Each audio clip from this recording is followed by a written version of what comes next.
Alors, comme promis, on retrouve Fresh sur le plateau de Fresh Music. Bonjour Fresh, comment tu vas? Ça va super et toi? Bienvenue, merci beaucoup d'être là. Ah, merci à vous pour l'invitation. Alors, on t'a découvert avec Nouvelle École. Et en 2022, tu nous as régalé avec ton premier album À l'abri. Ouais. Là, tu nous reviens avec une nouvelle mixtape qui s'appelle PMR, qui est d'ailleurs le titre du son qui ouvre la mixtape. Ouais. Qu'est-ce que ça veut dire PMR au fait? PMR, en vrai, ça veut dire pouvoir, monnaie, respect. C'est un symbole du projet, comment il a été construit. C'est pouvoir, monnaie, respect. C'est rempli de valeurs et principes qui peuvent être propres à plein de gens, tu vois. En tout cas, les gens qui voient les choses comme moi, tu vois. Et pouvoir, monnaie, respect, c'est l'équilibre du monde pour moi, tout simplement. Ok, carrément, c'est carrément une philosophie de vie pour toi en fait. Ouais, pouvoir, monnaie, respect. Mais c'est pas spécialement juste le mot, parce que si je commence à décortiquer chaque mot, on va pas s'arrêter. Mais en vrai, c'est une philosophie. C'est vraiment en mode, on est au charbon, tu travailles pour avoir un maximum. Et plus tu as de résultats, plus tu commences à avoir de l'argent, plus tu as de pouvoir, tout simplement. Et pour avoir de l'argent et du pouvoir, il faut du respect. Et tu gagnes du respect aussi. Quand tu fais des choses, quand tu fais des grandes choses, tu imposes le respect, tout simplement. Dans cette chanson, si je ne me trompe pas, tu Ouais. dis alors j'ai pas pris la grosse tête, mais Ouais. pour être honnête, je vends du rêve, je prends du plaisir, c'est Ouais. ça, et je sais même pas si c'est correct. Ouais, je prends du j'entends- plaisir, je sais même pas si c'est correct. Ouais, c'est ça. Je fais plus la file nulle part à part chez Rolex. J'ai pas pris la grosse tête, mais bon, pour être honnête, je prends du plaisir, j'ai goûté au privilège. Je sais même pas si c'est correct. Quand j'entends une citation pareille, je me dis mais ta vie elle a dû changer du tout au tout avec Nouvelle Ouais. École, c'est vraiment le cas ou Bah ouais, c'est un truc de fou. Clairement, c'est un truc de fou. Ça veut dire, des fois, t'es même gêné, dans le sens où, d'un coup, il y a tout qui change, ton mode de vie. Le décalage est tellement ouf que des fois, t'es même gêné de montrer un peu à quel point tu peux te permettre des choses que tu pouvais pas rien qu'un an en arrière, tu vois. Et ouais, c'est pour ça que cette phrase, je la dépose carrément en début de couplet, parce qu'en vrai, quand tu regardes le projet PMR, ça n'a rien à voir avec l'album À l'abri, dans le sens où PMR, c'est un projet du terrain. C'est un projet dans lequel je parle beaucoup plus de mon état d'esprit en règle générale, en mode sans penser au succès, au strass et aux paillettes. C'est vraiment mon état d'esprit, comment je réfléchis au quotidien. PMR, c'est le mec qui charbonne pour aller au sommet, tu vois, il a rien. Donc dans ma tête, quand j'ai fait PMR, c'est pas Fresh qui a fait Shop, qui a fait Netflix, c'est Fresh qui est en train de rapper pour prouver que c'est le meilleur et que c'est un challenger, tu vois. Et du coup, il y a beaucoup de prise de conscience, c'est pour ça qu'il y a cette phrase qui sort en mode je prends du plaisir, je sais même pas si c'est correct, parce qu'en vrai, je me dis, bah ouais, ok, j'ai réussi tout ça, mais avant tout ça, j'avais une vie, je vis à Liège, ici pas très loin, dans une ville où les gens, quand ils me voient à l'heure d'aujourd'hui, ils me regardent automatiquement différemment, parce que tout a changé pour moi, en vrai de vrai. Moi, je les regarde de la même façon, j'ai envie d'avoir le même délire avec ces gens-là, mais automatiquement, il y a quelque chose qui a changé, tu vois, ils me voient différemment, et c'est normal, en vrai, c'est naturel. Je suis devenu une célébrité, si on peut dire ça comme ça, D'accord. simplement. Tu vois. Et la célébrité, c'est un truc que tu vis bien ou pas bien ou entre les deux? Moi, je le vis super bien. Réellement, je le vis super bien. Pourquoi? Parce que ça fait partie du plan. Avec mes frères, on a un plan. Depuis qu'on est tout petit, on travaille sur ce projet, ce label qu'on a créé. J'étais mineur. On avait créé déjà notre petite structure. On savait qu'on voulait faire des grandes choses et que je serais l'image de ce projet. Ça veut dire que depuis tout petit, je suis drillé à vivre ce que je vis aujourd'hui. Ça veut dire que c'est beau, tu seras toujours surpris, tu peux rien planifier réellement, mais le succès en lui-même, on le vit très bien. On sent avec cette mixtape, enfin dis-moi si je me trompe, que tu avais presque envie de repartir à zéro, c'est le cas ou Exactement, ça rejoint ce que je te disais juste avant. C'est que quand je suis sorti de Nouvelle École, tout est allé très très vite. Tout est allé très vite. On a sorti, il y a Shop qui a explosé, il y a Aller dehors qui a explosé. Je ramène un flow qui te ramène à Dallas. C'est 4 0 qui se déplacent au Paname. Rien n'a changé, ça compte quand je suis pas là. C'est la même, mais y'a qui du cara. Personne va dire qu'on est rentré sans ticket. Personne va dire qu'on parlait chez les chickens. Ça fait un bail, j'ai le benz automatique. Gucci Prada sur le col, sur les tickets. L'album qui explose derrière, une tournée complète avec que des showcases, festivals, etc. C'est-à-dire que j'avais pas le temps pour moi de m'asseoir et de réaliser ce qui m'arrive réellement. J'étais en plein kiff, j'étais sur un petit nuage. Ça veut dire que, au final, j'avais pas le temps de me poser et de pouvoir parler de manière sincère à mon public.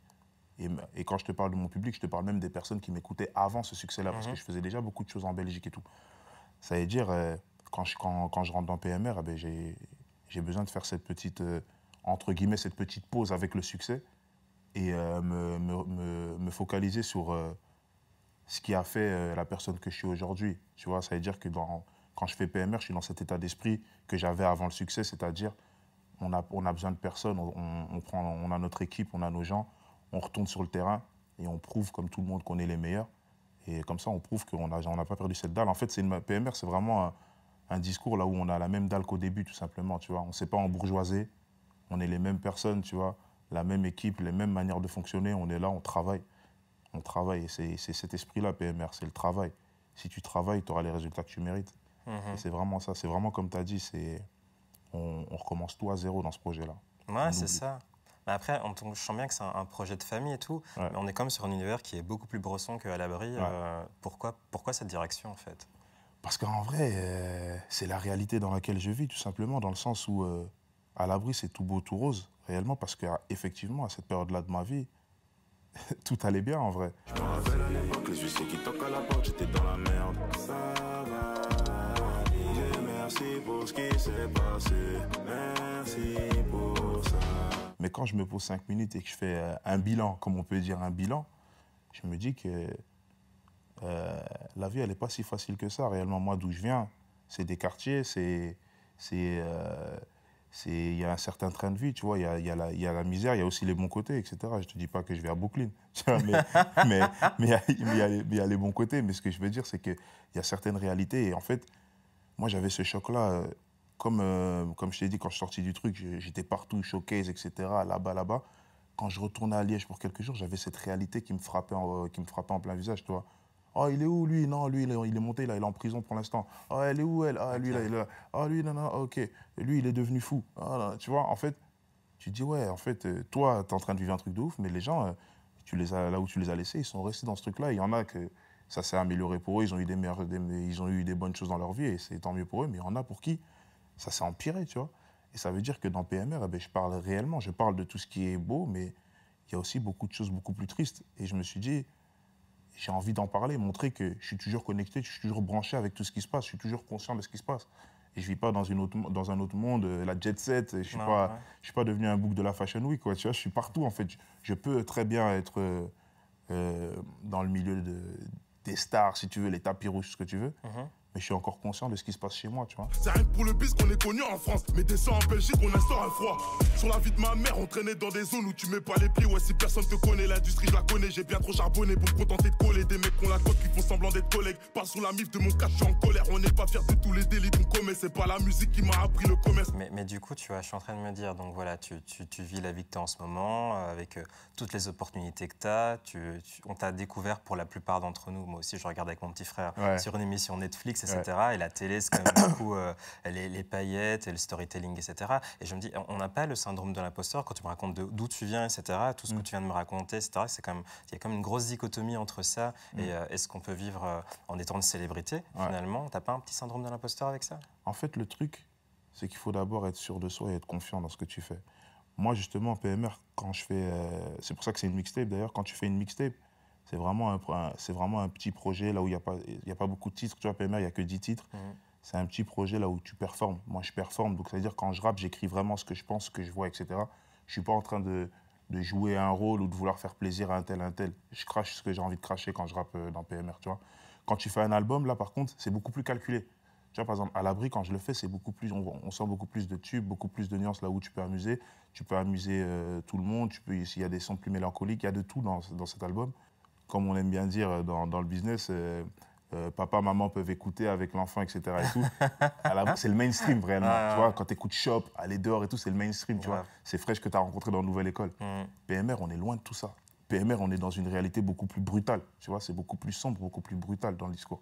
Et c'est pour ça que je reviens avec une mixtape pour ça. Après, bien sûr, quand tu fais ça, après, à un moment donné, il faut que tu retournes avec un plus gros projet, tu reviens avec l'album. Et dans un album, là, par contre, là, je prends beaucoup plus de risques, tu vois.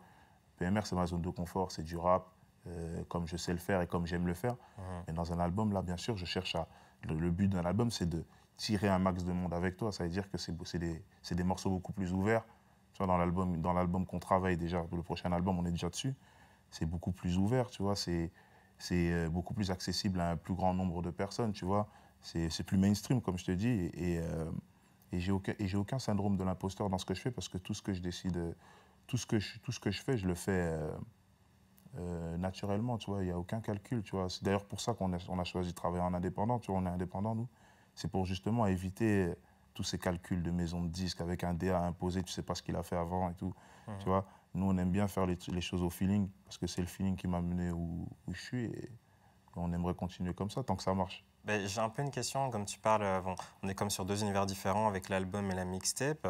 Est-ce qu'il y a un univers qui te ressemble plus que l'autre entre les deux? Je te dirais pas qu'il y a un univers qui me ressemble plus que l'autre, parce qu'en vrai, c'est tous les deux des facettes de ma personnalité, tu vois. À l'abri, c'est un album dans lequel c'est presque comme si j'ai aucun problème, tout va bien en fait. Tu vois, dans À l'abri, c'est vraiment le Fresh qui célèbre. Je fais la fête dans À l'abri. Et je viens de gagner une émission, je suis numéro 1 du top, il y a tout qui va, tout ce que je sors, ça pète. Bien sûr. Je sors des showcases, tu vois beaucoup d'argent venir, etc. Et tout. T'es trop bien en fait, t'es trop bien pour penser beaucoup plus au côté négatif de la vie, etc. Ça veut dire, c'est moi en fait. Moi, quand je suis de bonne humeur et que je suis joyeux, eh ben, je peux être l'ami de tout le monde, tu vois. Je peux croiser n'importe qui dans le couloir, on s'entend bien, tu vois. Mais il y a aussi cette réalité qui fait que la vie, c'est pas tous les jours facile, tu vois. Donc dans PMR, c'est beaucoup plus sombre. Mais c'est pas qu'on se dit on va revenir avec un mood où on est un peu plus méchant. Non, c'est parce que c'est réel. Dehors, c'est méchant. C'est pas que il n'y a pas que les bons côtés, tu vois. Il y a le début du mois où tu touches ton salaire, tu es content, etc. Tout se passe bien. Tu sors boire un verre avec les collègues, etc. Mais à la fin du mois où c'est chaud. Tu vois, il y a deux parties dans la vie. Ça veut dire que dans PMR, on est plus dans ce contraste-là, tu vois. Là où on est sur le terrain, on travaille. Parce qu'en vrai de vrai, en fait, c'est imagé. N'importe qui peut se mettre dans la peau du personnage Fresh dans PMR. Pourquoi? Parce qu'en fait, là, c'est parce que ce qu'on voit dans PMR, c'est un mec de rue qui essaie de s'en sortir. Mais en fait, c'est dans n'importe quel système. Même un étudiant qui est là, il fait ses 5 années d'études, 5 années de master, il bosse comme un fou. Il se prive de vacances, il économise, etc. Parce que les études, c'est cher à l'heure d'aujourd'hui. Il se prive de tout. Il travaille comme un fou pour avoir le poste qu'il veut, le jour où il veut. Ben, il est au charbon. Pour moi, il est dans la mentalité PMR. Moi, quand je pense PMR, ben, je pense à tout ce truc-là, c'est une mentalité, tu vois, c'est le fait de travailler et d'avoir la dalle comme si tu n'avais rien, en fait. Tu pars d'en bas pour monter tout en haut. C'est plus ça, tu vois. À côté de ça, tu as les histoires dramatiques qui sont dans le morceau, mais si tu as compris l'esprit, le discours, en fait, il y a un discours caché dans PMR, le discours de motivation qu'il y a derrière ce projet, tu réalises qu'en vrai, c'est pas juste un mec de rue, ouais, ça se tire dessus et tout. Non, t'es vraiment dans un truc où le mec, il te fait comprendre que il y a eu du succès, etc. Ça peut même redescendre tout en bas. Et nous, à partir du moment où on sait qu'on est convaincu qu'on peut faire ce qu'on a à faire, on va bosser, on va charbonner, on va hustle, comme on dit, pour arriver à faire ce qu'on a à faire. Et ça veut dire que c'est valable pour n'importe qui. Un étudiant, quelqu'un qui commence un taf dans tout. Non, grave, c'est pareil pour tout le monde. Mais tu me parlais de bosser, de travail, de rentrée d'argent, etc. Ouais. Avec Nouvelle École, voilà, on sait comme tu as gagné une grosse somme, etc. Ouais. Ouais, je me dis, en tant qu'artiste, parce que je comprends comment ça fonctionne, etc., je me dis, putain, avec autant, je ferais ça, autant d'albums tournés. Mais là, je me demande, toi qu'est-ce que tu en as fait, en fait? Moi, réellement, en fait, ce qu'il faut savoir, c'est que quand je gagne Nouvelle École, je gagne 100 000 €. Ouais. Mais à côté de ça, 100 000 €, c'est un gain de jeu. Ça veut dire que je ne suis même pas taxé dessus. 100 000 € net, c'est dans mon compte, c'est à moi. Mais à côté de ça, il y a le game qui commence. Parce que quand je gagne Nouvelle École, je deviens en fait un visage dans l'horizon du rap game. Ça veut dire que maintenant, je deviens un produit qui se vend. Ça veut dire que là, j'arrive, les 100 000 €, le game, ce n'est pas leur problème, on n'en parle pas. À côté de ça, il y a énormément de trucs qui se passent. Il y a les signatures. Moi, j'ai signé en distribution chez Believe, par exemple. Mais du coup, ça amène un contrat avec une grosse avance qui arrive derrière parce que j'arrive, je suis la personne dont tout le monde parle. Ça veut dire que tout le monde me veut à ce moment-là. Donc, je prends un bon avocat. Big up à Julien Grosslerner, mon avocat. Et on négocie le meilleur deal possible parce qu'on a le choix à ce moment-là. Donc, tu as un gros deal. Donc, ça veut dire que ça permet d'ouvrir ta boîte, avoir une grosse somme pour commencer ta carrière, ton premier album, etc. Tu es prêt à le financer avec tout ça. À côté de ça, tu as les sponsors. Tu vois, on a fait une grosse campagne avec JD Sport. C'était un truc de ouf. Il y avait ma tête dans tous les JD Sport d'Europe. C'était une dinguerie. Donc, il y a tous les sponsors, tous ces trucs-là et tout. C'est beaucoup d'argent, en fait. Tout ça, ça veut dire qu'il y a tellement d'opportunités qui s'offrent à toi au moment où je sors de là que les 100 000 €, en fait, j'ai pu me permettre de penser qu'à moi avec les 100 000 €, tu vois. Okay. J'ai fait personnellement des investissements personnels. Pour te dire un exemple, tu vois, j'ai fait de l'immobilier, tu vois. Dans l'immobilier en Belgique, pour avoir un bel immeuble ou quoi, tu dois mettre un apport. Il faut des fois mettre 40 000 €. J'ai mis là, tu vois. Et puis il y a les shows, etc. J'ai continué à avoir de l'argent. J'en ai profité pour investir. C'est les premières choses que j'ai fait, moi, c'est l'immobilier. C'est le truc le plus sûr, tu vois. Et au moins, tu te casses pas la tête. J'ai pris un bon conseiller en humour, j'ai fait des trucs. Ça veut dire qu'en fait, tout est allé tellement vite que j'ai pu faire trop de choses que les gens font en plein d'années. C'est pour ça que je te dis que j'ai ce truc de un peu de gêne parfois, parce que je me disais, putain, c'est trop. Moi, je connais des gens, ils se cassent le dos pendant 30 ans pour pouvoir faire des trucs de ouf, tu vois. Non, ouais, c'est bien, tu as fait ça intelligemment. Ouais. J'aimerais juste clôturer par une petite interview qui est un peu plus sympa. Donc, tu t'appelles Fresh. Ouais. On est dans Fresh Music. Donc, j'aimerais bien te proposer l'interview Fresh. C'est parti. D'ailleurs, pour commencer, tout bêtement, c'est quoi ta boisson fraîche préférée? Ma boisson fraîche préférée, je te dirais Oasis Pomme Cassis. Oh, nice. OK, pas mal. Précis. Quel est l'outfit que tu portes pour te sentir frais? L'outfit que je porte pour me sentir frais, je te dirais un bon t-shirt oversize. Peu importe la couleur, tant qu'il tombe bien avec un beau jean et une paire de chaussures de préférence Louis Vuitton. J'aime trop leurs sneakers. Et une grosse chaîne aussi? Et une grosse chaîne toujours, une grosse chaîne. L'album que tu écoutes pour te sentir frais? L'album que j'écoute pour me sentir frais? Vas-y, je vais te dire Take Care de Drake. Ok. À part toi, qui est frais sur la nouvelle scène musicale rap? À part moi, qui est frais sur la nouvelle scène musicale rap?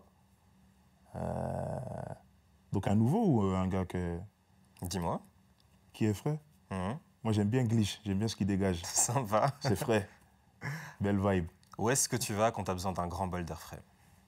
Où est-ce que je vais quand j'ai besoin d'un bol d'air frais? Je vais au bled. Hein. Je vais au Congo, à Kinshasa, direct. Nice. On a prévu d'y aller bientôt en plus, là. Trop bien. Et pour terminer, est-ce que cette interview était fraîche? Elle était fraîche comme jamais. Merci beaucoup. Merci beaucoup d'être venu nous voir, Fresh. Je rappelle que PMR est sur toutes les plateformes de streaming, donc on stream. Streamer ça, c'est partout, partout, partout. Streamer, c'est important. Mentalité PMR, on est ensemble. À fond, on va se quitter sur le dernier extrait de la mixtape qui s'appelle Mauvais Payeur, qui est en featuring avec Caris, rien que ça. Bravo. Et nous, on se retrouve la semaine prochaine pour un nouvel épisode de Fresh Music. À bientôt. On prend tes boîtes chez ta pétasse si tu paies pas. On te fout sur un plan de carte, crédit, virement, PayPal. À la base, tu te fais un point. T'as merdé, là, je fais 2 points.